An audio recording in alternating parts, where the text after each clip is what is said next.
नमस्कार बच्चों, स्वागत है आपका wisdom institute of life sciences में।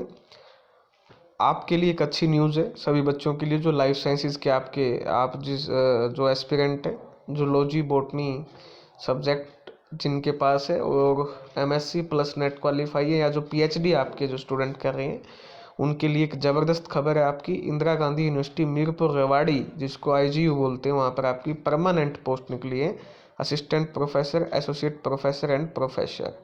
ठीक है, उसको हम देखते हैं डिटेल में कि क्या क्या वेटेज रहने वाला है, क्या क्या पोस्ट की वाइज क्वालिफिकेशन है, क्या क्या क्या है सब कुछ। तो लास्ट डेट जो है आपकी वो 20 नवंबर थी। आज ही इस डेट को बढ़ा दिया है, मतलब अभी मतलब 3 दिन पहले ही। वैसे तो ये 20 इसकी क्या थी, लास्ट डेट थी 20, लेकिन अब इसको बढ़ा के क्या कर दिया 7 दिसंबर इस डेट को कर दिया है आपका बढ़ा के 2023 तक आप भर सकते हो।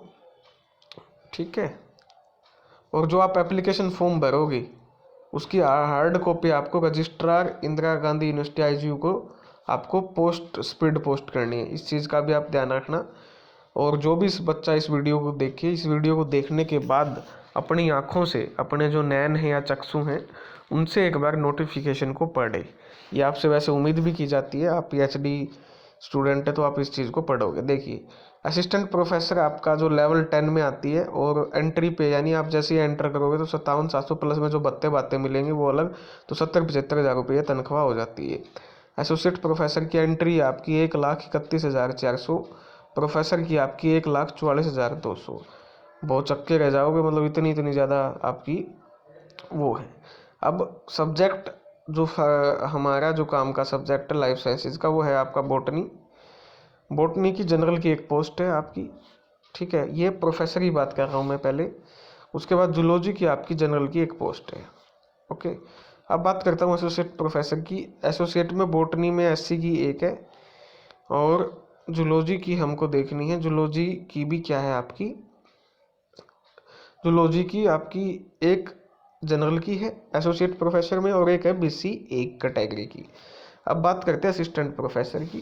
बायोटेक्नोलॉजी की जनरल की एक है, बायोटेक की भी आ गई। और बॉटनी में आपकी जनरल की 3 पोस्ट हैं टोटल और एससी की 1 पोस्ट है, टोटल 4 पोस्ट हो जाएंगी। उसके अलावा आप यहाँ पर जूलॉजी की देखोगे तो जूलॉजी की आपकी यहाँ पर 3 पोस्ट हैं टोटल, जिसमें 2 जनरल की पोस्ट हैं और एक क्या है आपकी एससी की पोस्ट है। ठीक है, तो ये आपकी पोस्ट रहेंगी। असिस्टेंट की भी बता दी आपकी, एसोसिएट की भी बता दी। ओके, फॉर्म फीस रहेगी आपकी जनरल जो कैटेगरी है उसके 2,000 रुपये, फीमेल जो हरियाणा की है, हरियाणा डोमिसाइल है जिसके पास, उनके 1,000 रुपये। और बाकी जो कैंडिडेट है SC, BCA, BCB, EWS 500, PWD जो हरियाणा के उनकी कोई फीस नहीं लगेगी। और जो एज है क्या है ये, अच्छा अब नीचे चलते हैं। ये आपका बताया हुआ है कि कैसे क्या करना है आपका जनरल रूल। जो काम की चीज़ें मैं वो आपको बता दूंगा। 97 पेज की ये वो है। ये आपके जो जो सर्टिफिकेट आपको बनवाने हैं वो हैं, वो दिए हुए हैं, आप इसको देख लेना। ये आपकी यूजीसी की कंडीशन है, पीएचडी की कंडीशन क्या है। ये प्रोफेसर के लिए आपकी एलिजिबिलिटी है, इसको आप चेक कर लेना। ये एसोसिएट प्रोफेसर के लिए आपकी एलिजिबिलिटी है। ठीक है, ये देखिए। अब ये है असिस्टेंट प्रोफेसर में शॉर्ट लिस्ट कैसे किया जाएगा कैंडिडेट को, ये इंपॉर्टेंट है आपका कि क्राइटेरिया क्या है। अगर आपको असिस्टेंट प्रोफेसर की पोस्ट चाहिए तो आपको ग्रेजुएशन में अगर आपके 80% से ऊपर है तो आपको 15 नंबर मिलेंगे, 60 से 80% के बीच में तो 13 नंबर मिलेंगे। पोस्ट ग्रेजुएशन में आपके अगर 80 से ऊपर है तो आपको सीधे 25 नंबर मिलेंगे और 60 से 80% के बीच में है तो आपको 23 मिलेंगे। तो ये बाकी आप देख लेना। एमफिल अगर की है आपने तो आपके 60% से ऊपर है तो 7 नंबर मिलेंगे, 55 से 60 के बीच में है तो आपके 5 नंबर। पीएचडी आपकी कंप्लीट हो चुकी है तो आपको 30 नंबर मिलेंगे। नेट विद जेआरएफ है तो 7 नंबर, सिंपल नेट है तो 5, और आपके पास स्टेट एलिजिबिलिटी टेस्ट है तो उसके आपको 3 मिलेंगे। रिसर्च पब्लिकेशन के मैक्सिमम 10 नंबर मिलेंगे आपको, 5 रिसर्च पब्लिकेशन के नंबर मिलेंगे आपको। ठीक है, यानी हर एक रिसर्च पब्लिकेशन के 2 नंबर मिलेंगे। टीचिंग या पोस्ट डॉक्टरल एक्सपीरियंस के आपको हर एक साल के 2 नंबर मिलेंगे, तो टोटल 10 नंबर ले सकते हो आप, यानी 5 साल के एक्सपीरियंस के मिल पाएंगे। इंटरनेशनल नेशनल लेवल के अगर आपने कोई अवार्ड जीते हैं तो उसके 3 नंबर मिलेंगे आपको, स्टेट लेवल के अवार्ड के 2 नंबर मिलेंगे। ठीक है, तो ये आपका जो टोटल हो गया यहाँ पर आपका 100 नंबर का।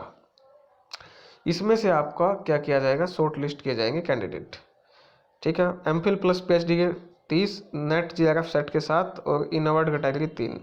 एकेडमिक कुल मिला के 80 का हो गया, 10 नंबर रिसर्च के हो गए, 10 टीचिंग के, टोटल हो गए 100। ओके, उसके बाद इंटरव्यू होगा आपका 100 नंबर का अलग से। 100 का तो आपका क्या होगा एकेडमिक, और 100 का क्या होगा आपका इंटरव्यू।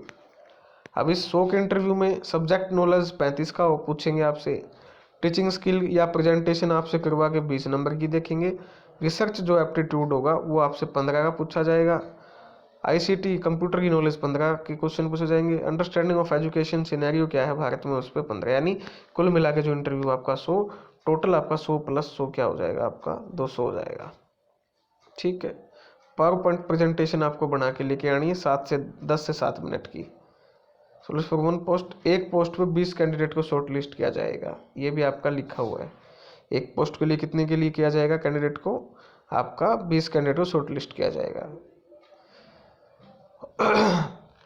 चल कीजिए, उसके अलावा ये आपका एसोसिएट और प्रोफेसर का क्राइटेरिया है, इसको भी आप देख लेना। जो पीएचडी जिसकी हो चुकी है वही इस क्राइटेरिया को देखना, बाकी जिनका सिंपल एमएससी प्लस में नेट है वो इसमें असिस्टेंट प्रोफेसर के लिए आप एलिजिबल है।